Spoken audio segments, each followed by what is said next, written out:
Hello students, कैसे हो आप। आज हम स्टैंडर्ड 8 साइंस का chapter 1 living world and classification इसका हम लेक्चर नंबर 2 देखने वाले हैं। तो इससे पहले अगर आपने लेक्चर 1 नहीं देखा है तो आप जल्दी से जाके उसे देख लो क्योंकि आज के लेक्चर में मैं बहुत सारी ऐसी चीज़ें एक्सप्लेन करने वाला हूँ जो पिछले लेक्चर से कनेक्टेड है, और अगर आपने वो लेक्चर नहीं देखा है तो आपको ये लेक्चर नहीं समझेगा। ठीक है, तो मैंने पूरा डिटेल में आपको ये सब पिछले लेक्चर में अगर आपने देखा होगा तो आपको याद होगा कि मैंने आपको पूरा ये क्लासिफिकेशन पढ़ा दिया था, ये पूरा आपको पढ़ा दिया था, मोनेरा प्रोटिस्टा भी पढ़ा दिया था। अभी आज हम फंगाई से शुरू करने वाले हैं। फंगाई में मैं आपको बता दूं, सबसे कॉमन एग्जांपल जो सब जानते हैं मशरूम है। तो फंगाई की कैटेगरी में आते हैं हमारे मशरूम के साथ साथ और भी बहुत सारी ऑर्गेनिज्म आते हैं जिन्हें हम आज पढ़ेंगे। तो वैसे ये भी बहुत कॉमन है, आपको देख के मालूम नहीं पड़ रहा होगा कि ये क्या है, लेकिन अगर जब मैं बताऊंगा तो आपको मालूम पड़ेगा कि आप में से ज़्यादातर लोगों ने या लगभग सभी लोगों ने इसे देखा होगा। तो अभी मैं आपको बता दूं कि ये क्या है। सबसे पहले हम देखते हैं एक्टिविटी। तो हमारी एक्टिविटी में क्या दिया है कि take a moist piece of bread. तो मैं आपको जैसे ही मैं आपकी एक्टिविटी कंप्लीट कर लूँगा रीड करके, मैं आपको एक इमेज दिखा दूंगा यहाँ पे कि ये दिखता कैसा है। ठीक है, take a moist piece of bread, यानी कि मॉइस्ट का मतलब अगर आप देखोगे तो गीला होता है, लेकिन हमें गीला ब्रेड नहीं लेना है, हमें वो ब्रेड लेना है जिसमें थोड़ी बहुत नमी हो। तो आप जब मार्केट में जाते हो, अब ब्रेड का पैकेट लेते हो, तो वो ब्रेड कैसा रहता है, एकदम थोड़ा फ्लफ़ी जैसा रहता है, सूखा तो नहीं रहता ना। वो बस हमें ऐसा ब्रेड लेना है जो सूखा नहीं हो, उसमें थोड़ी बहुत नमी रहे। तो वही जो मार्केट से ब्रेड हम जब पैकेट खोलते हैं जैसा ब्रेड निकलता है, हमें वही ब्रेड लेना है। और या फिर भाकरी, अगर आप महाराष्ट्रन लोग हो गए तो आपको पता होगा हर घर में भाकरी बनती है महाराष्ट्र के। एंड ये आप ब्रेड की जगह भाकरी भी ले सकते हो। उसे एक कंटेनर में आपको रखना है बंद करके 2 से 3 दिन, मतलब एक डब्बा लेना है, उसमें आपको ब्रेड रखना है 2 से 3 दिन तक। तो जब 2 से 3 दिन बाद अब वो ढक्कन खोलोगे, आपको दिखेगा कुछ फाइन कॉटन लाइक थ्रेड होते हैं। एक टफ्ट यानी कि गुच्छा होता है कॉटन का, ग्रीन कलर का होता है। अगर आपने कभी देखा होगा अपने फ्रिज में भी अगर एक हफ्ते के लिए रख दिया ब्रेड को, तो आप देखोगे कि कुछ ग्रीन कलर के कॉटन जैसे ब्रेड के ऊपर उग जाते हैं। तो वो क्या होते हैं, वो ये होते हैं ये स्पोरेंजियम, इसके स्पोरेंजियम। इन्हें हम म्यूकर भी बोलते हैं। इनका नाम आपको बुक में दिया नहीं है तो आपको ज़रूरत नहीं है पढ़ने की, लेकिन इतना समझ लो कि यही आपके ब्रेड पे उगते हैं और इसी स्पोरेंजियम में स्पोर्स होते हैं। ठीक है, तो फिर यहाँ पे क्या लिखा है, prepare a temporary amount of few threads from this culture and observe it under microscope. तो इसमें क्या बोला है कि जो आपको गुच्छा जैसा नहीं दिख गया ग्रीन कलर का जो ब्रेड पे उग गया, उसको आपको लेना है। फिर उसके ऊपर आपको एक स्लाइड लेनी है। तो यहाँ पे मेरे पास एक स्लाइड है, इसके ऊपर आपको उसे रखना है। इसके ऊपर रखने के बाद आपको इसके ऊपर ऐसा एक कांच का टुकड़ा रखना है, उसको थोड़ा सा दबाना है और फिर उसे माइक्रोस्कोप के अंदर देखना है। तो अगर आप जब माइक्रोस्कोप के अंदर देखोगे आपको कुछ ऐसे स्ट्रक्चर देखने को मिलेंगे। तो इसका स्ट्रक्चर तो आपको एग्ज़ाम में बनाने नहीं बोलेगा, लेकिन फिर भी मैं आपको समझा देता हूँ कि ये क्या है। ये फंगाई है, इसे म्यूकर बोलते हैं। नाम अगर याद नहीं है तो कोई चिंता नहीं है। तो यहाँ पे राइजोइड्स है। राइजोइड क्या होते हैं, रूट होते हैं। आप मान लो एक ये रूट होते हैं, जैसे रूट नहीं प्लांट में जो रूट होते हैं ना, वो प्लांट को ज़मीन से जोड़ कर रखते हैं। आप अगर कभी भी देखोगे तो कितने बड़े बड़े पेड़ हमें देखने को मिलते हैं। तो ये सारे बड़े पेड़ जो होते हैं वो ग्राउंड में इन रूट की वजह से अटैच होते हैं। इतनी बड़ी बड़ी जो जड़ होती है इनके पास, उससे लोग अटैच होते हैं। तो ये भी राइजोइड भी सेम काम करते हैं। ब्रेड पे वो कैसे चिपका रहता है, इन्हीं राइजोइड की वजह से ये जो है। तो हाइफा क्या होता है, हाइफा से पहले मैं आपको बता देता हूँ स्पोरेंजियोफोर क्या होता है। ये जो इतना स्ट्रक्चर आप देख रहे हो ना, इसको हम लोग बोलते हैं स्पोरेंजियोफोर। ये है स्पोरेंजियम, जिसके अंदर हमारे स्पोर्स रहेंगे। स्पोर्स में आपको बताता हूँ भी क्या होता है, आप बस इतना समझ लो। ये स्पोरेंजियम एक कैप्सूल है, कैप्सूल के अंदर ये छोटे छोटे स्पोर्स होते हैं, ये हमारा स्पोरेंजियम। तो ऐसे ढेर सारे स्पोरेंजियम एक साथ जुड़े होते हैं और इन गुच्छों को जोड़ता है ये हाइफा। तो देखो ये एक गुच्छा, ये दूसरा गुच्छा, इन दोनों को जोड़ा है हाइफा ने। तो एपोफाइसिस क्या करता है, इस स्पोरेंजियम को पकड़ के रखता है। ये जो नहीं, हम कॉलमला देखते हैं। कॉलमला क्या करता है, ये जो स्पोरेंजियम नहीं है कैप्सूल, इसको जोड़ के रखता है इस स्टेम के साथ। और एपोफाइसिस क्या करता है, इस कॉलमला को स्टेम के साथ जोड़ के रखता है। तो अभी मैं आपको बताता हूँ स्पोर्स क्या है। ये स्पोर्स इन्हें बोलते हैं। तो क्या होता है, जब ये कैप्सूल टूटता है तो उसके अंदर से स्पोर रिलीज़ हो जाता है। जब ये स्पोर किसी और ब्रेड पे या भाकरी पे जाके गिरेंगे तो इन्हीं स्पोर्स, ये एक बीज की तरह होते हैं। आप समझ जाओ कि जैसे एक बीज से पूरा का पूरा प्लांट नहीं उग जाता, वैसे ही अगर एक भी स्पोर गिर गया ब्रेड के ऊपर तो उससे पूरे के पूरे ये वापस उग जाएंगे ब्रेड के ऊपर। तो मुझे लगता है कि आपको ये अच्छे से समझा होगा। अभी हम इसके आगे देखते हैं। इंस्टीट्यूशनल वर्क, इसमें बस आपको ये इंस्टीट्यूट का नाम याद रखना है और कुछ नहीं, national institute of virology. Virology यानी कि वायरस के बारे में पढ़ाई, लॉजी यानी कि स्टडी, वायरो यानी कि वायरस, मतलब वायरस के बारे में स्टडी करने वाली लैब है ये, national institute of virology, Pune. तो ये पुणे में सिचुएटेड है। Is involve in research on viruses, तो ये वायरसेस पे रिसर्च करती है। मैंने आपको नाम में ही बता दिया, नाम में ही वायरो मतलब वायरस, लॉजी मतलब स्टडी, स्टडी को आप रिसर्च भी बोल सकते हो, तो वायरस के ऊपर रिसर्च करता है मतलब वायरस के ऊपर स्टडी करता है। This institute has been founded in 1952 under the jurisdiction of Indian Council of Medical Research. तो इसे Indian Council of Medical Research ने फाउंड किया था ताकि हम इंडिया में वायरस के ऊपर ढेर सारी स्टडीज़ कर पाए और समझ पाए कि वायरस कैसे काम करते हैं। तो अभी हम देखते हैं फंगाई के कैरेक्टरिस्टिक। फंगाई देखें, मैंने आपको बोला था सबसे कॉमन एग्जांपल जो सब लोग जानते हैं ये होते हैं मशरूम। ये है हमारा एस्परजिलस, और अगर आपको यहाँ पे लेबलिंग नहीं दी हुई है तो आप यहाँ पे लिख भी सकते हो कि ये हमारे मशरूम है। और एस्परजिलस में अगर आपको याद रखना है तो ठीक है, हो सकता है टीचर तो पूछने नहीं वाला क्योंकि बुक में इसका ना ये यहाँ पे दिया नहीं है, लेकिन इसे आप एस्परजिलस बोलते हो, ठीक है। तो अभी हम देखते हैं दीज आर नॉन ग्रीन। तो देखो नॉन ग्रीन वर्ड आ गया तो आप इससे समझ जाओ इसमें क्लोरोप्लास्ट नहीं होगा। क्लोरोप्लास्ट ग्रीन कलर का होता है। क्लोरोप्लास्ट सिर्फ ग्रीन ऑर्गेनिज्म में देखने को मिलता है। ग्रीन ऑर्गेनिज्म, जो भी ग्रीन ऑर्गेनिज्म, जैसे कि आप देख लो प्लांट्स देख लो, घास देख लो, तो ये कैसे होते हैं, ग्रीन होते हैं। ग्रीन क्यों होते हैं, क्योंकि इनमें होता है क्लोरोप्लास्ट, और क्लोरोप्लास्ट होता है तो ये फोटोसिंथेसिस कर सकते हैं। मैंने आपको पिछले लेक्चर में बताया था फोटोसिंथेसिस कर सकते हैं मतलब ये सीधे सूरज की रोशनी से अपना खाना खुद बना सकते हैं फोटोसिंथेसिस के थ्रू। जो प्लांट हमारे होते हैं ये फोटोसिंथेसिस के थ्रू अपने आप खाना बना सकते हैं अपने लिए। तो ये खुद का खाना खुद बना सकते हैं, इन्हें किसी चीज़ की ज़रूरत नहीं पड़ती है। ये किसी पेड़ पौधे या फिर किसी एनिमल को नहीं खाते हैं, इसीलिए हम बोलते हैं इन्हें ऑटोट्रोफिक, यानी कि ये ऑटोमेटिकली अपना खाना खुद बना सकते हैं। वही अगर आप हर्बीवोर्स और कार्निवोर्स को देखोगे तो हर्बीवोर डिपेंड करते हैं प्लांट पे और कार्निवोर डिपेंड करते हैं हर्बीवोर पे। तो इसीलिए दोनों क्या है हमारे हेटेरोट्रोफिक। तो देखो ऑटोट्रोफिक की तो मैंने ट्रिक आपको ये समझा दिया यहाँ पे कि ऑटोमेटिकली अपना खाना बनाते हैं तो ऑटोट्रोफिक, और नहीं बना पाते तो हेटेरोट्रोफिक। तो हमने क्या देखा कि फंगाई नॉन ग्रीन होते हैं। नॉन ग्रीन यानी कि क्लोरोप्लास्ट तो होगा नहीं, क्लोरोप्लास्ट इनमें होगा नहीं, क्लोरोप्लास्ट होगा नहीं तो फोटोसिंथेसिस नहीं कर पाएंगे, फोटोसिंथेसिस नहीं कर पाएंगे तो ये अपना खाना खुद नहीं बना सकते सन से, यानी कि ये ऑटोट्रोफिक भी नहीं होंगे। तो फंगाई होते हैं हमारे हेटेरोट्रोफिक। तो देखो यहाँ पे लिखा भी है ये होते हैं हेटेरोट्रोफिक।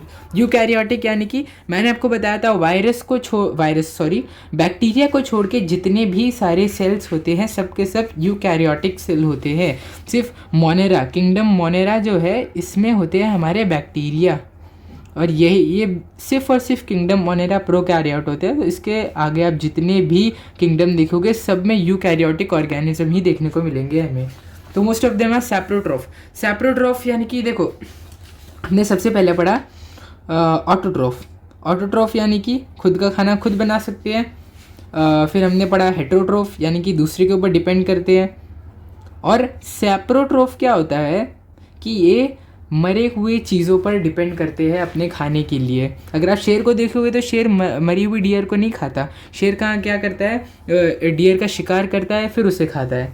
तो सैप्रोट्रोफ एक अलग चीज़ होती है। सैप्रोट्रोफ क्या करते हैं, ये मरी हुई चीज़ों पर ग्रो करते हैं। तो आपने जब भी देखा होगा अगर कोई भी चूहा या फिर कबूतर मर गई है किसी गार्डन में, तो आप कुछ दिन बाद देखोगे उसके ऊपर ढेर सारे छोटे छोटे कीड़े, हरी हरी घास, छोटी छोटी हरी हरी ऐसे टाइप की घास आपको उस पर देखने को मिलेगी, और बहुत सारे अलग अलग आपको उस पर धूल मिट्टी देखने को मिलेगी। वो धूल मिट्टी हमारे फंगाई और बैक्टीरिया होते हैं।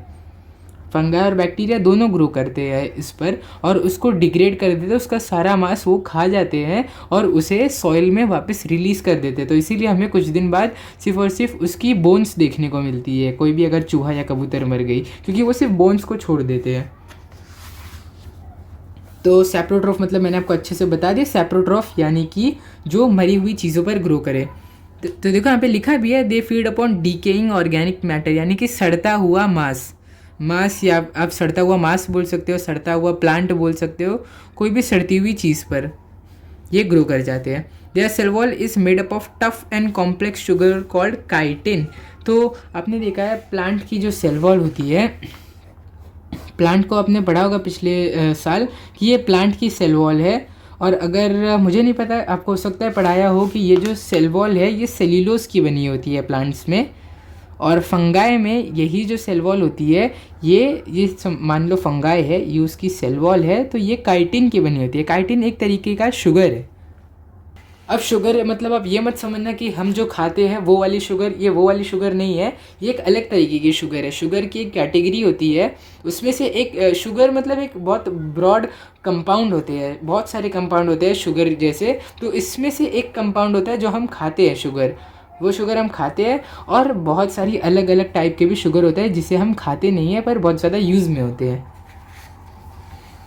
तो यहाँ पे क्या दिया, सम फंगाई आर थ्रेड लाइक तो अभी हमने देखा यहाँ पे, ये जो थ्रेड लाइक होते हैं, अगर आप सॉरी हाँ यहाँ पे होते हैं थ्रेड लाइक, तो अगर आप देखोगे ब्रेड पे भी तो आपको दिख जाएंगे थ्रेड लाइक फंगाई।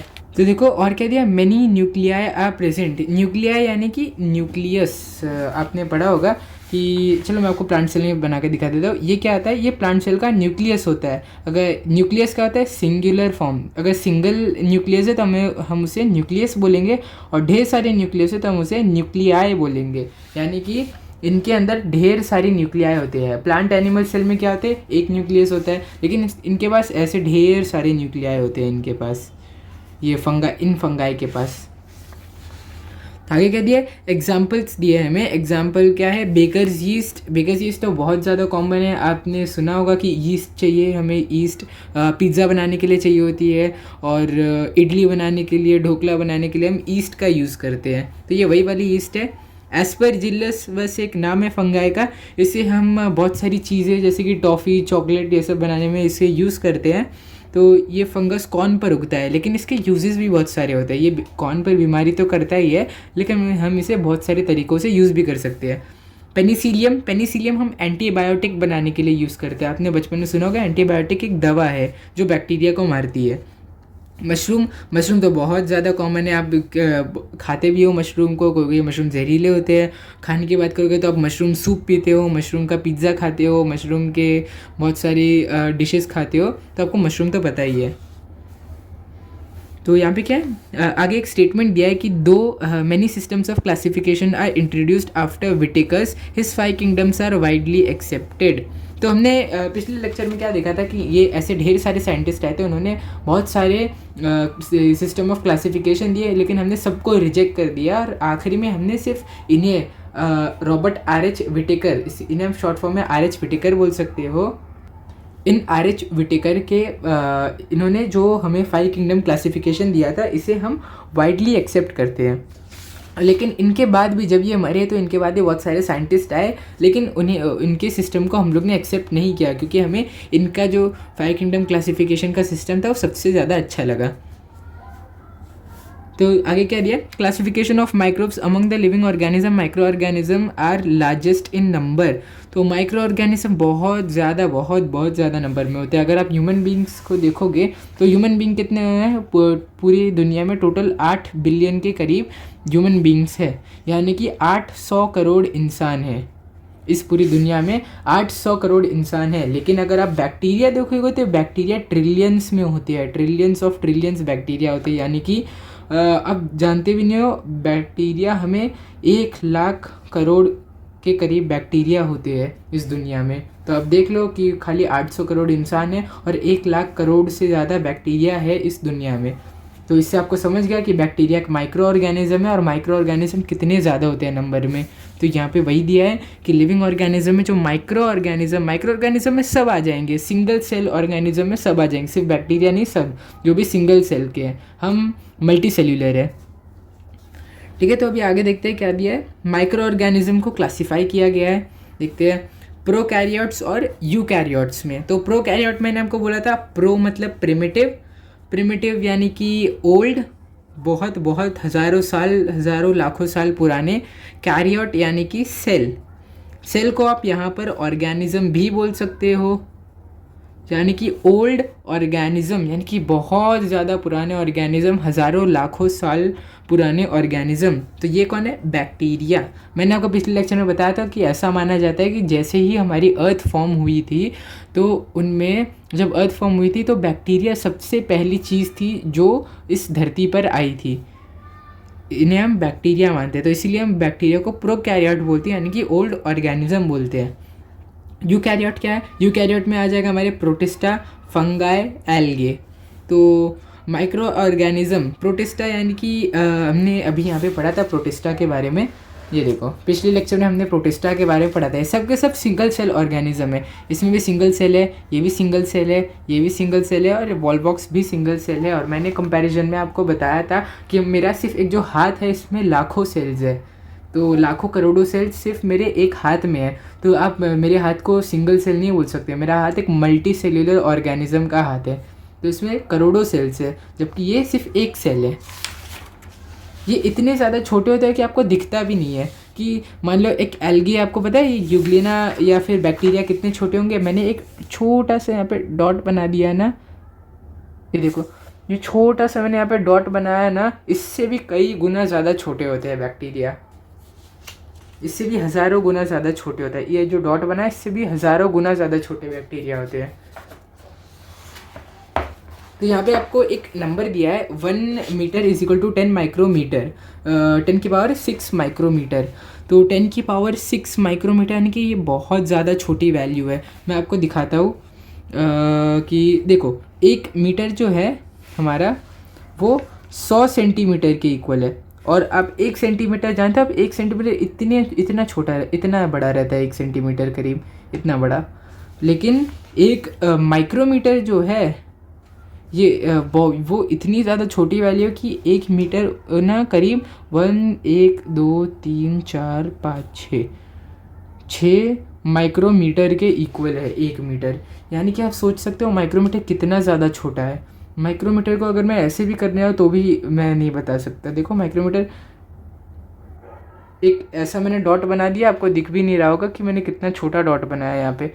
1 सेकंड में यहाँ पे बनाऊँ, ये भी बहुत, ये समझ लो एक माइक्रोमीटर के लिए पूरी बिल्डिंग जितना बड़ा ये जो डॉट है। तो इससे ही आपको समझ में आता है एक 10 माले की बिल्डिंग के बराबर है ये माइक्रोमीटर के सामने। तो इससे आपको समझ रहा होगा कि माइक्रोमीटर कितनी छोटी वैल्यू है। और जो बैक्टीरिया होते हैं वो इन माइक्रोमीटर्स में होते हैं उनकी साइज़, ठीक है। और 1 मीटर कितना? 10 की पावर 9 नैनोमीटर। नैनोमीटर तो आप पूछो ही मत, ये बहुत ज़्यादा छोटी वैल्यू है। इसे मैं आपको समझा भी नहीं सकता कितनी छोटी वैल्यू है ये। हाँ, तो अभी हम देखते हैं इसके बाद क्या है। बैक्टीरिया के बारे में हमें कुछ एडिशनल, हमने यहाँ पे तो पढ़ ही लिया इन सब के बारे में, लेकिन हमें यहाँ पे कुछ एक्स्ट्रा इन्फॉर्मेशन दी गई है इनके बारे में, वो हम देख लेते हैं। कि बैक्टीरिया यूनिसेल्युलर ऑर्गेनिज्म है।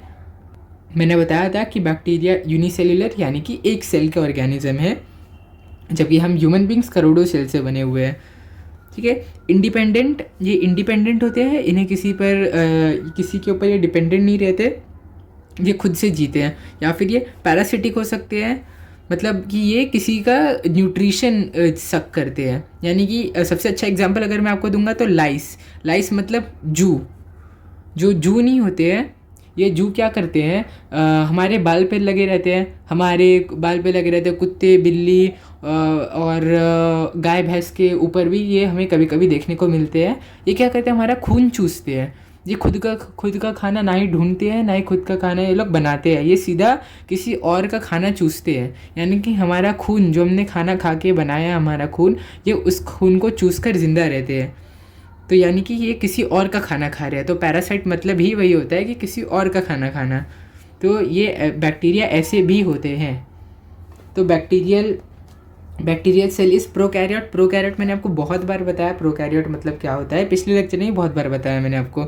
विथ सेल वॉल, तो मैंने आपको बताया कि बैक्टीरिया के पास सेल वॉल होता है, कोई प्रोटिस्टा में कोई के पास सेल वॉल होते हैं, फंगाई में सबके पास सेल वॉल होते हैं, एल्गे में सबके पास सेल वॉल होते हैं, प्लांट्स में भी सबके पास सेल वॉल होते हैं, और एनिमल में किसी के पास भी सेल वॉल नहीं होता, ठीक है। They reproduce simply by binary fission. Binary fission मतलब क्या, मैं आपको बताता हूँ कि ह्यूमन बीइंग को अगर आप मैमल्स को आप देखोगे तो मैमल्स में कैसे डिवाइड होते हैं, कैसे रिप्रोड्यूस होते हैं कि एक मदर होती है, वो अपने चाइल्ड को बर्थ देती है, तो सीधे सीधे उसके चाइल्ड से बर्थ होता है, हम अंडे नहीं देते। अगर आप चिड़िया को देखोगे तो एक चिड़िया क्या करती है, मैं एक रफ डायग्राम बना रहा हूँ, डायग्राम पे मत जाना।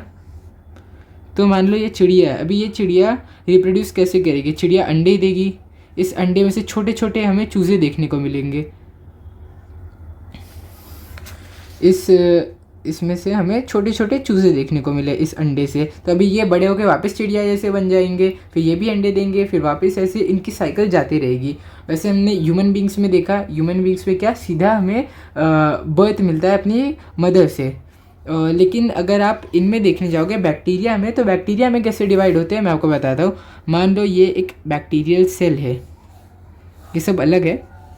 मान लो ये एक बैक्टीरिया की सेल है, अगर इस बैक्टीरिया को डिवाइड करना है तो बैक्टीरिया डिवाइड कैसे करेगा, ये बैक्टीरिया ऐसे डिवाइड करेगा, इसके बीच में एक ऐसी लाइन आएगी, ऐसी कट आया इसके बीच में और ये ऐसे डिवाइड हो गया।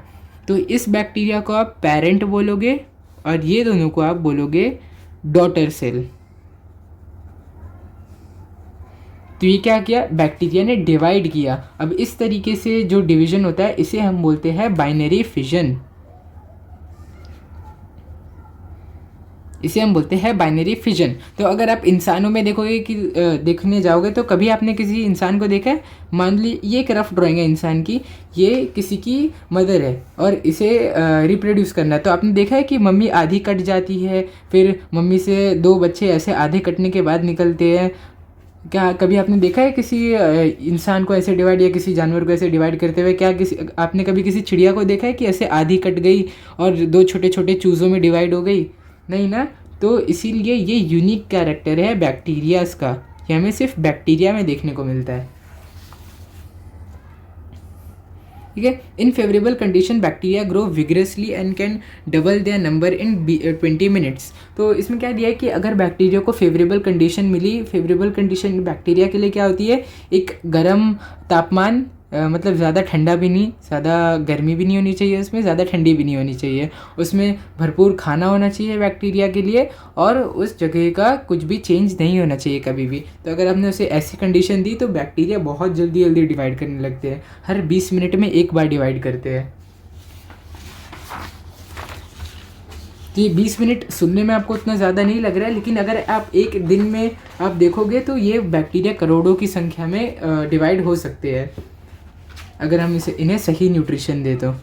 और यहाँ पे हमें कुछ शेप के बारे में दिया है कि बैक्टीरिया अगर ऐसे शेप का होगा तो हम इसे ये नाम देंगे, अगर बैक्टीरिया ऐसे शेप का होगा तो हम इसे ये नाम देंगे, ऐसे शेप का होगा तो ये नाम देंगे। बस यहाँ पे नॉमेनक्लेचर दिया है। तो अगर बैक्टीरिया स्फेरिकल रहा तो हम उसे कोकस बोलेंगे, अगर बैक्टीरिया ऐसी दवा की पिल के शेप में रहा तो हम इसे कोकोबैसिलस बोलेंगे, अगर ये ऐसे रॉड की शेप में रहा तो हम इसे बैसिलस बोलेंगे, अगर ये कोमा शेप में रहा, इस शेप को हम कोमा बोलते हैं। आप आपने पहली बार नाम सुना होगा, अगली बार से ध्यान रखना, अगर ऐसा शेप है तो हम इसे कोमा बोलेंगे। तो अगर कोमा शेप रहा तो विब्रियो बोलेंगे, और अगर स्पाइरल शेप में रहा तो हम इसे बोलेंगे स्पिरिलम।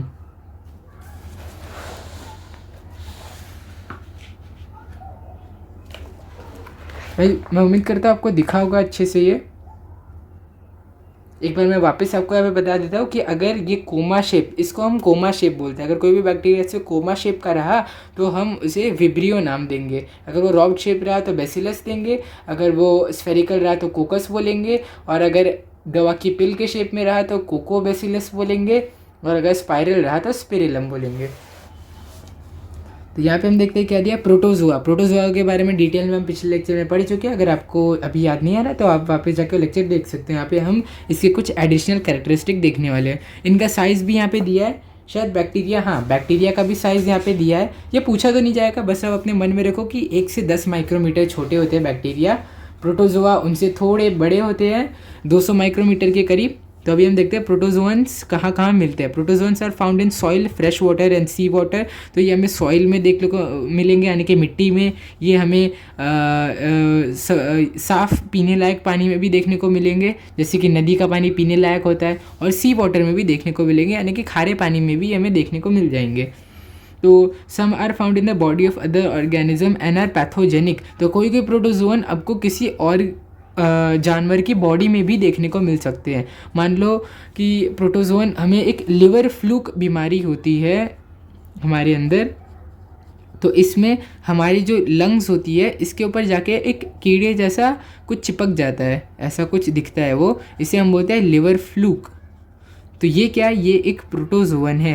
तो ये क्या हुआ, ये प्रोटोजोअन कहाँ मिलता है, हमारे शरीर के अंदर। तो इसीलिए यहाँ पे लिखा है इन the body of other organism, यानी कि ये मिट्टी में, फिर ये पीने लायक पानी, फिर खारे पानी और दूसरे ऑर्गेनिज्म की बॉडी में भी देखने को हमें मिल सकता है। पैथोजेनिक यानी कि डिजीज़ कॉजिंग, मतलब ये डिजीज़ भी कॉज करते हैं हमें, ठीक है। This are unicellular organism with eukaryotic cell. मैंने आपको बोला था मोनेरा यानी कि बैक्टीरिया को छोड़ के सब के सब यूकैरियोटिक होंगे, और ये यूनिसेल्यूलर है, यानी कि ये सिर्फ एक सेल के बने हैं। पैरामोशियम को आप देखोगे तो सिर्फ और सिर्फ एक सेल है। यहाँ पे देखो नाम थोड़ी टफ है, तो मैं आपको क्या सलाह दूंगा कि ऐसे ऐसे नाम आपको 5 बार कम से कम लिखने पड़ेंगे। आप इसे 3 बार भी नहीं, आप 5 बार लिखो, तब जाके आपको इसके पूरे नाम अच्छे से याद होंगे, ठीक है। तो आगे क्या दिया, there is a great variation in cell structure of there is a great variation in cell structure, organs of locomotion and modes of nutrition among protozoan. तो यहाँ पे लैंग्वेज थोड़ी कॉम्प्लेक्स है, मैं आपको सीधे से बताता हूँ। तो यहाँ पे हमें बहुत ज़्यादा वैरायटी देखने को मिलती है सेल स्ट्रक्चर में, प्रोटोजोअन्स में। तो मैं आपको अगर बताने जाऊँ तो ये देखो, ये अमीबा है, इसमें कोई कुछ भी नहीं है, अमीबा के अंदर कोई शेप नहीं है, कुछ नहीं है। ये अमीबा को हम लोग बोलते हैं इर्रेगुलर शेप, मतलब इसे आप बोल नहीं सकते कि ये सर्कल है, रेक्टेंगल है, कैसा है, ये आप नहीं बोल सकते। तो ये अमीबा का स्ट्रक्चर हो गया, ये अमीबा का स्ट्रक्चर है, इर्रेगुलर शेप। अगर वही आप पैरामोशियम को देखोगे तो ये देखो, पैरामोशियम कुछ ऐसा दिखता है, जैसे नहीं थोड़ा आम के शेप में लग रहा है, और ये उसके बाल होते हैं। ये इन बालों की हेल्प से, जिसे हम सीलिया बोलते हैं, ये मैंने आपको पिछले लेक्चर में बताया था, कैसे बाल जैसे स्ट्रक्चर को हम सीलिया बोलते हैं। तो ये पैरामोशियम है, इसका देखो कि आम के शेप में लग रहा है। तो इसे हम इसे अपनी ये इजी करने के लिए अपनी समझ को मैंगो शेप बोल देते हैं। ये इरेगुलर शेप है, ये मैंगो शेप है। फिर वही अगर आप यूग्लिना को देखने जाओ, ये देखो यूग्लिना को देखो आप कैसा दिखता है। यूग्लिना अलग, ऐसे शेप को हम स्पिंडल शेप बोलते हैं, यूग्लिना का स्पिंडल शेप है। तो ऐसी अगर आप हर एक प्रोटोजोआ को देखने जाओगे तो आपको सब प्रोटोजोआ में एक वैरायटी ऑफ सेल स्ट्रक्चर देखने को मिलेगा।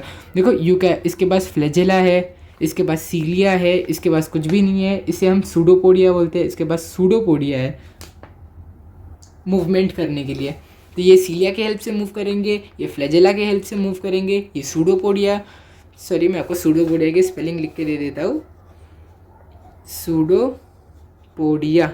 पिछले लेक्चर में मैंने आपको बताया था सूडोपोडिया मतलब क्या होता है, अभी मैं आपको इतना ही बता रहा हूँ कि सूडोपोडिया की हेल्प से ये इधर उधर जाते हैं। ठीक है, this organism reproduce by simple cell division. Simple cell division मतलब वही बाइनरी फिजन जो मैंने आपको अभी डिटेल में पढ़ाया था, ये वही बाइनरी फिजन की लोग यहाँ पे बात कर रहे हैं। तो अभी एग्जाम्पल में आप देखेंगे एमेबा, पैरामोशियम। एमेबा हमने अभी देखा क्या है, ये रहा हमारा एमेबा, ये रहा हमारा पैरामोशियम। ये free living in dirty water, ये आपको गंदे पानी में देखने को मिलेंगे। एंटेमेबा हिस्टोलिटिका कॉजेस अमीबियासिस।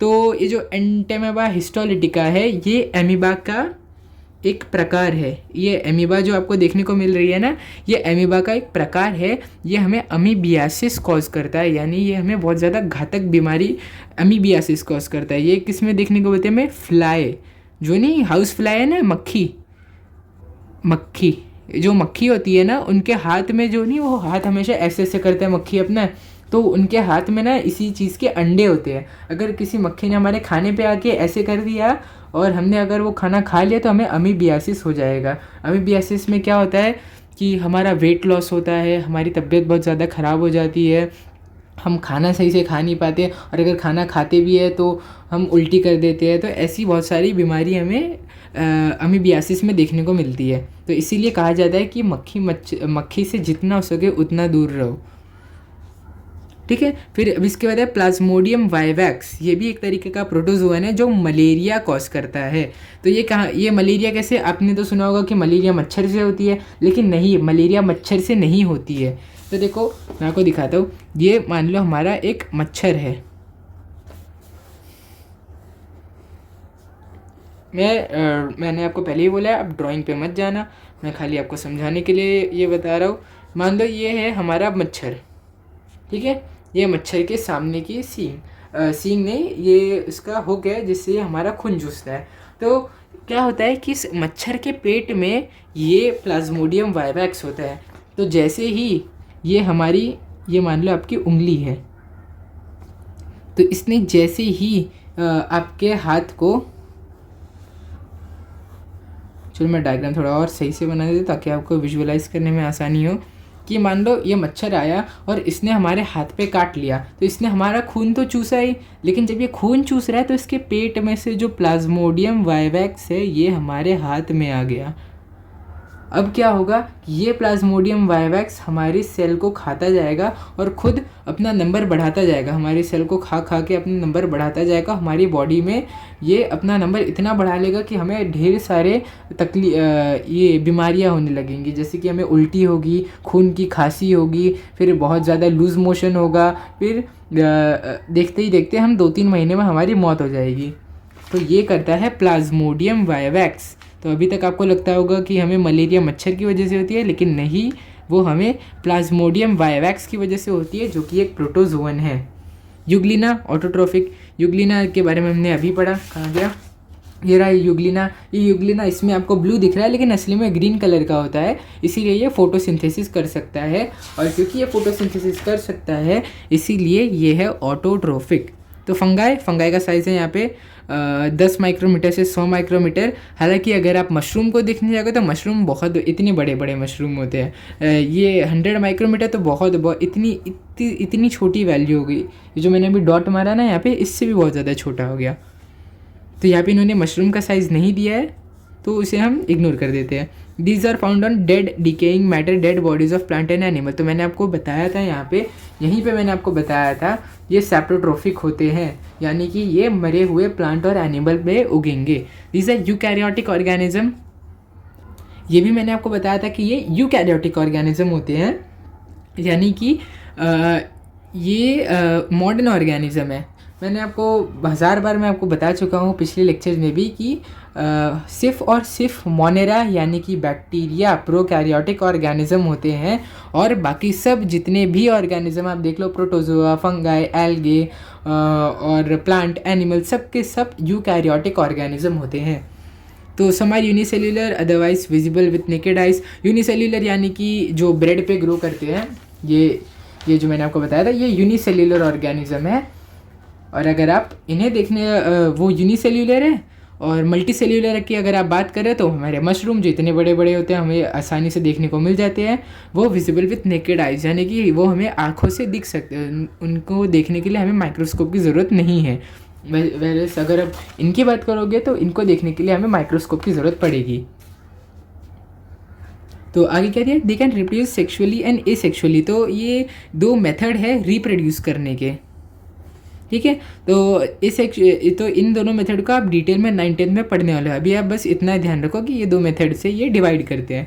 तो एसेक्सुअल मेथड का एक मेथड है budding.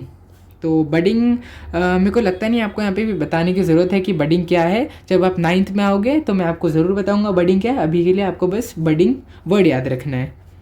Bakers yeast, Candida, mushroom, तो ये कुछ तरीके के फंगाई थे। बेकर्स यीस्ट तो हमने यहाँ पे भी पढ़ा है, ये देखो यहाँ पे हमने पढ़ा है बेकर्स यीस्ट यानी कि फंगाई, ठीक है।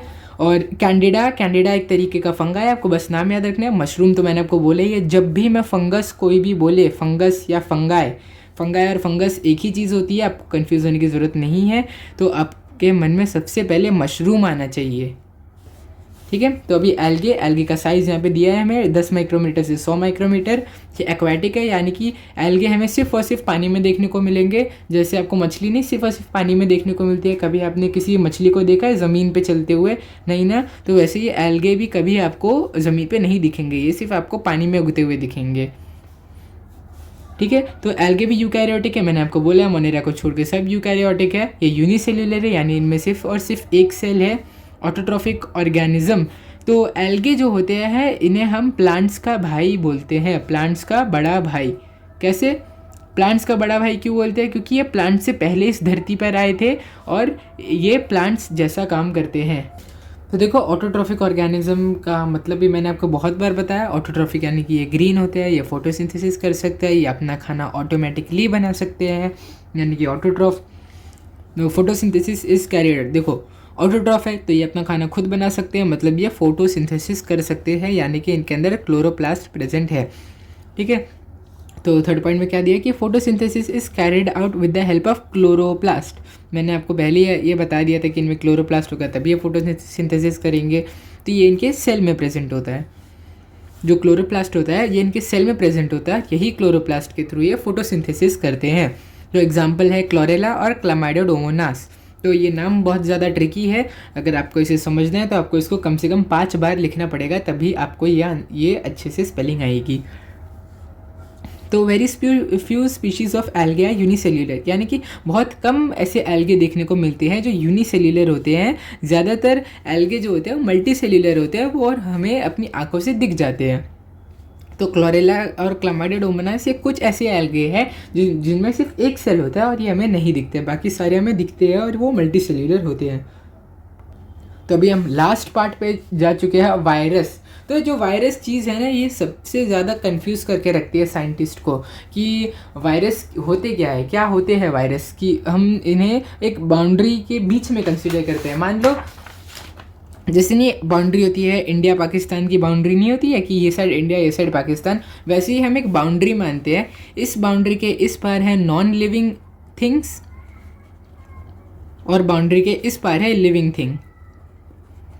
तो जो भी चीज़ एक चीज़ है, अगर इसने इन क्राइटेरिया, जो बाउंड्री पे पड़ने वाले क्राइटेरिया को मीट कर लिया तो उसे हम लिविंग थिंग बोलेंगे। अगर इस चीज़ ने इस बाउंड्री के क्राइटेरिया को क्रॉस नहीं किया तो हम इसे नॉन लिविंग थिंग बोलेंगे। लेकिन वायरस एक ऐसी चीज़ है, ये वायरस आपने बहुत जगह देखा होगा। मैं यहाँ पे, ये कोरोना वायरस है, तो ये जो कोरोना वायरस है ये हमें बीच में देखने को मिलता है, यानी कि इसे हम लिविंग थिंग भी नहीं बोल सकते, इसे हम नॉन लिविंग थिंग भी नहीं बोल सकते, क्योंकि ये दोनों क्राइटेरिया को मीट करता है। ये एक कैरेक्टरिस्टिक ऐसी दिखाता है जिससे हम इसे लिविंग थिंग बोल सकते हैं, लेकिन एक कैरेक्टरिस्टिक ऐसी दिखाते हैं जिसे हम इसे नॉन लिविंग थिंग बोल सकते हैं। तो अभी भी हम श्योर नहीं है, इसीलिए हम इसे बीच में रखते हैं कि ये जिंदा भी है और ये नहीं भी है। ठीक है। तो मैंने आपको एक बेसिक आइडिया दे दिया कि वायरस क्या होता है। तो जनरली वायरस, तो देखो यहाँ पे आपको दिया भी है कि वायरस को हम लिविंग थिंग कंसिडर नहीं करते हैं और are said to be at the edge of living and non living. तो मैंने आपको अभी यहाँ पे बहुत अच्छे से बता दिया कि लिविंग और नॉन लिविंग के एज पर जो चीज़ लाई करती है उसे हम वायरस बोलते हैं। इस एज के राइट साइड जो भी चीज़ है, लिविंग ऑर्गेनिज्म होते हैं, प्लांट, एनिमल, मैं, आप सब सारे जो जीवित वस्तु है उसे हम लिविंग थिंग बोलते हैं। और नॉन लिविंग थिंग में पत्थर यानी कि रॉक, फिर माउंटेन, फिर वाटर, फिर एयर, ऐसी ढेर सारी चीज़ को हम बोलते हैं नॉन लिविंग। और इन्हीं चीज़ के बीच में लाई करता है हमारा वायरस। ठीक है। They are study under microbiology. तो माइक्रोबायोलॉजी एक ब्रांच है जिसमें हम वायरस के बारे में पढ़ाई करते हैं। ठीक है। वायरस आर एक्सट्रीमली माइन्यूट, ये बहुत ज़्यादा छोटे होते हैं, 10 से 100 गुना ज़्यादा छोटे भी होते हैं बैक्टीरिया से, यानी कि ये हमें माइक्रोस्कोप से भी नहीं दिखेंगे। इसके लिए हमें एक बहुत ही ज़्यादा पावरफुल कंपाउंड माइक्रोस्कोप लगेगा इन्हें देखने के लिए। तो इसे देखो, कंपाउंड और इलेक्ट्रॉन माइक्रोस्कोप लगता है इसे देखने को। ठीक है। They are found in the form of independent particle, यानी कि ये हमें किसी के बॉडी में देखने को नहीं मिलते, ये हमें बाहर देखने को मिलते हैं, इसलिए हम इन्हें इंडिपेंडेंट बोलते हैं। ठीक है। Virus is a long molecule of DNA deoxy ribo nucleic acid और RNA राइबो न्यूक्लिक एसिड। तो डीएनए और आरएनए क्या होता है अभी आपको समझने की ज़रूरत नहीं है। आप ना इसे 9th और 10th में बहुत ज़्यादा डिटेल में पढ़ोगे इन दोनों डीएनए और आरएनए, तब आपको पता चलेगा कि वायरस क्या होता है। तो अभी मैं आपको एक बेसिक नॉलेज दे देता हूँ कि मान लो ये है वायरस का सेल। मैंने मान लो देखो, मैं आपको अच्छे से बता देता हूँ कि क्या है वायरस। मान लो ये एक मैंने वायरस लिया, एक वायरस कैसा, ऐसा बॉल जैसा रहेगा, मैंने उसको आधा कट कर दिया, तो अभी इसके अंदर मेरे को क्या क्या देखने को मिला। तो ये हमारा वायरस, ये है वायरस का न्यूक्लियस, इसमें देखने को मिला हमें डीएनए, बस हमें डीएनए देखने को मिलेंगे और कुछ छोटे छोटे प्रोटीन देखने को मिलेंगे, बस इससे ज़्यादा हमें कुछ भी देखने को नहीं मिलता वायरस में। लेकिन अगर आप किसी बैक्टीरिया में देखोगे, किसी यूकैरियोट ऑर्गेनिज्म में देखोगे तो आपको उनके सेल में बहुत सारी वैरायटी ऑफ चीज़ें देखने को मिलेगी। लेकिन वायरस में क्या, बस आपको एक सेल दिखेगी, उसके अंदर डीएनए देखने को मिलेगा, बस इसके अलावा और कुछ नहीं देखने को मिलता है। इसीलिए हम बोलते हैं कि वायरस एक डीएनए है जिसके ऊपर एक प्रोटीन कोट लगी हुई है, प्रोटीन कोट। तो देखो ये जो नहीं है, ये मैंने अभी यहाँ पे बताया ना आपको सेल, ये इसे हम बोलते हैं प्रोटीन कोट, ठीक है। तो या फिर ये जो इसके बीच में है ना, यहाँ पे इस कैप्सूल के अंदर ये ना या तो डीएनए हो सकता है या तो ये आरएनए हो सकता है। सॉरी, मैं आपको जूम करके बता देता हूँ, आपने पहले कभी पढ़ा नहीं होगा कि डीएनए आरएनए होते क्या है। आपने टीवीज़ में बहुत देखा होगा, टीवी और शोज़ में आपने बहुत देखा होगा ऐसा कुछ। तो ये क्या होता है, ये होता है डीएनए, ऐसा कुछ आपने, मेरे को लगता है आपने तो ज़रूर मूवीज़ में देखा होगा ऐसा कुछ स्ट्रक्चर। तो इसे हम डीएनए बोलते हैं। तो ये या तो आप डीएनए होते हैं या तो आरएनए होते हैं, ये दो स्ट्रक्चर्स। मूवीज़ में ज़्यादातर इन्हें डीएनए कहा जाता है, लेकिन ये आरएनए भी हो सकते हैं ऐसे, ठीक है। तो हमें एक बैक्टीरिया में या तो डीएनए देखने को मिल सकता है या तो आरएनए देखने को मिल सकता है, और उसके ऊपर एक प्रोटीन कोट देखने को मिल सकती है, ऐसी कुछ, ठीक है। तो virus survive only in living plant animal cell and produce their own proteins with the help of host cell and create numerous replica. तो वायरस क्या होते हैं, अगर वायरस को आप किसी ऑर्गेनिज्म की बॉडी से बाहर निकाल दो तो वो मर जाएंगे। तो देखो मान लो ये एक प्लांट है, ये एक प्लांट है, और आपने वायरस को बाहर, ये मान लो वायरस है हमारा, इसको आपने बाहर रखा है तो ये मरा हुआ है, डेड है, ये कुछ भी नहीं करेगा। लेकिन जैसे ही आपने इसको प्लांट के अंदर डाल दिया, ये ज़िंदा हो जाएगा और प्लांट को खाने लगेगा, और प्लांट को खाते खाते ये अपनी ढेर सारी कॉपीज़ बना लेगा। तो अब ये कॉपीज़ क्या करेंगी, ये दूसरी पत्तियों में जाएगी, उनको खा के वापस कॉपी बनाएगी। फिर ये क्या करेंगे, वापस ऐसे दूसरी पत्ती में जाके कॉपीज़ बनाएंगे, और ऐसे तब तक करते रहेंगे जब तक पूरा का पूरा प्लांट मर नहीं जाता। लेकिन जैसे ही आप इन सबको बाहर ला दोगे तो ये फिर से डेड हो जाएंगे। तो यहाँ पे यही कहा गया है कि जो वायरस है वो सिर्फ और सिर्फ लिविंग प्लांट, मतलब जीवित प्लांट के अंदर या एनिमल के अंदर ही ज़िंदा होंगे, और जब ये ज़िंदा होंगे तो ये खुद के प्रोटीन बनाएंगे और उसके हेल्प से ये डिवाइड करेंगे। ये होस्ट सेल वो सेल होती है जिसके अंदर वायरस पनप रहा है, मतलब वायरस जिसके अंदर से खाना ले रहा है। अभी वायरस के लिए अभी होस्ट क्या है, ये प्लांट। तो ये प्लांट भी हो सकता है, एनिमल भी हो सकता है, कुछ भी हो सकता है, ठीक है। And create numerous replica. Numerous replica मतलब ढेर सारे अपनी ऑफस्प्रिंग। मैंने आपको अभी यहाँ पे दिखाया है, देखो एक वायरस, खाली एक वायरस मैंने इसके अंदर डाला और कैसे ढेर सारे वायरस बन गए, और ये वापस जाके दूसरी पत्ती पर ढेर सारे वायरस बना रहे। फिर यही साइकिल ये चालू रखे जब तक पूरा का पूरा प्लांट मर नहीं जाता, ठीक है। तो ये क्या है, then they destroy the host cell and become free. तो अब जैसे ही ये प्लांट की सारी पत्तियाँ ख़त्म हो गई तो ये क्या करेंगे, ये इन पत्तियों से बाहर निकल जाएंगे दूसरे प्लांट की तलाश में। अब जब तक इनको दूसरा प्लांट नहीं मिलता ये हवा के ज़रिए इधर उधर घूमते रहेंगे, लेकिन जिस दिन ये एक नए प्लांट के ऊपर गिर गए ये उसे भी खाना शुरू कर देंगे और उसे भी मार डालेंगे, इसी प्लांट के जैसे जैसे इस प्लांट को उन्होंने मार दिया, ठीक है। तो यहाँ पे यही लिखा है डिस्ट्रॉय द होस्ट सेल, यानी कि प्लांट को डिस्ट्रॉय कर देंगे। This free virus again infect new cell. तो देखो जैसे ये फ्री हो गए हवा के ज़रिए दूसरे प्लांट पे जाएंगे और उन्हें भी इन्फेक्ट कर देंगे, यानी कि उन्हें भी बीमार कर देंगे, ठीक है। Virus cause many diseases to plants and animals. तो हाँ, virus cause many diseases to plants and animals. तो ये वायरस हमें बहुत ज़्यादा घातक बीमारियाँ कॉज करते हैं। तो अगर मैं रिसेंट में एक एग्जांपल लूँ तो कोरोना वायरस जो है, कोरोना वायरस के कारण तो आप भी जानते हो हमारे स्कूल 4 साल बंद थे, कितने लोगों ने अपनी जान गंवाई। तो इसी से आप सोच सकते हो कि ये वायरसेस कितने खतरनाक होते हैं। जो कोरोना वायरस था ये भी एक तरीके का वायरस ही था। इसने हज़ारों लाखों लोगों की जान ली और करोड़ों लोगों को बीमार भी किया इसने। ठीक है, तो यहाँ पे कुछ नाम दिया, आप देख सकते हो, पैरामोशियम, एंटामेबा, प्लाज्मोडियम, ये हमें मलेरिया कॉज करता है, ये वाला प्लाज्मोडियम। फिर सैकेरोमाइसिस सेरेविसिए। सैकेरोमाइसिस क्या होता है? ईस्ट होता है। अभी आपको ये नाम याद रखने की ज़रूरत नहीं है, अभी कुछ दिया नहीं है तो ये नाम याद मत रखो। ये क्लोरेला है, एक तरीके का एल्गे है। और ये क्या है? टोमेटो विल्ट वायरस, ये एक तरीके का वायरस है। ठीक है, तो अभी आखिरी में बस थोड़ा सा यहाँ पे दिया है कि कौन से ऑर्गेनिज्म को कौन सा वायरस इन्फेक्ट करता है, यानी कि उनमें डिजीज़ कॉज करता है। तो अभी हम यहाँ पे देखते हैं, ह्यूमंस में पोलियो वायरस होता है। मैं बहुत ज़्यादा श्योर हूँ कि आपने पोलियो की वैक्सीन ज़रूर ली होगी अपने बचपन में। नहीं आते थे, अंकल आंटीज आते थे और आपके मुंह के अंदर एक ड्रॉप ऐसी कुछ तो दवा की शीशी रहती थी, ऐसी दवा की रहती थी, वो आपकी टंग के ऊपर, ये मान लो आपकी टंग है तो ये आपकी टंग पे ऐसे ड्रॉप करके नहीं जाते थे अंकल आंटी जब हम छोटे थे। तो ये क्या थी? ये पोलियो की वैक्सीन थी।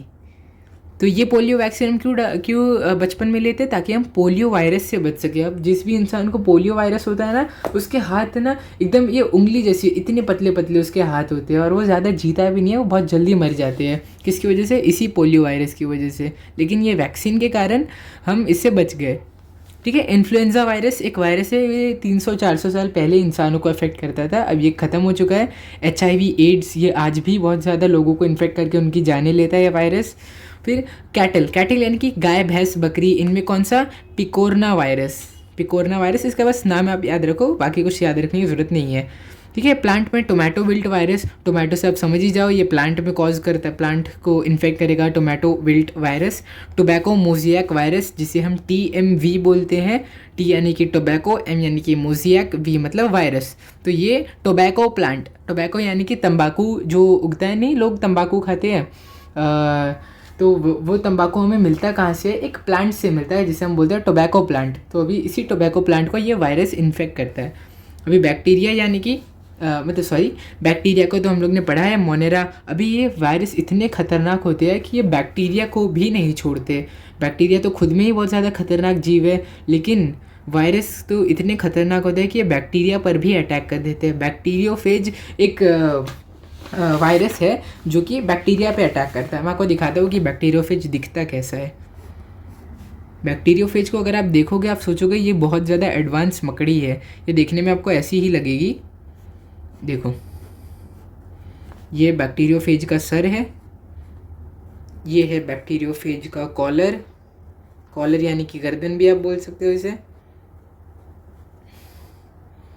तो ये देखो, ये डायग्राम आपको याद रखने की ज़रूरत नहीं है, मैं किस लिए बता रहा हूँ कि जब आप अपने बड़े स्टैंडर्ड में आओगे और अपने साइंस लोगे तो आपको ऐसे डायग्राम बहुत सारे देखने को मिलेंगे। ये देखो, आपको देख के ही पता चल रहा होगा कि ये बैक्टीरियोफेज कितना खतरनाक होगा।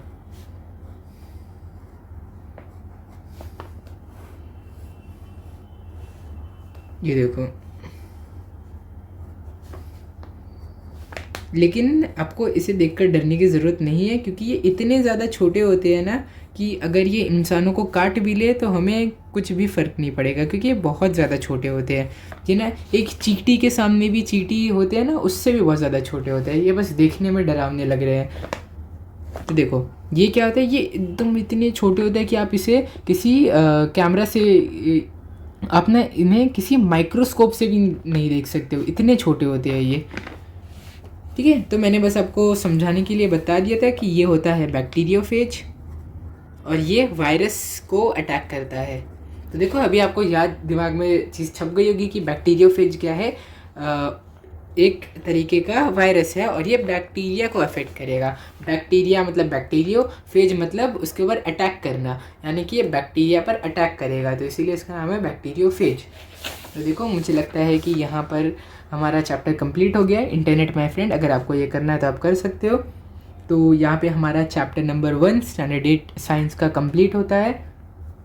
इसके मैंने टोटल 2 लेक्चर बनाए थे, आपको दोनों लेक्चर इसके अच्छे से देखने हैं। और रही बात एक्सरसाइजेस की, तो ये हमने पिछले साल ही अपलोड कर दिया था। अगर आपको ये चाहिए तो आप ये जाके देख सकते हो।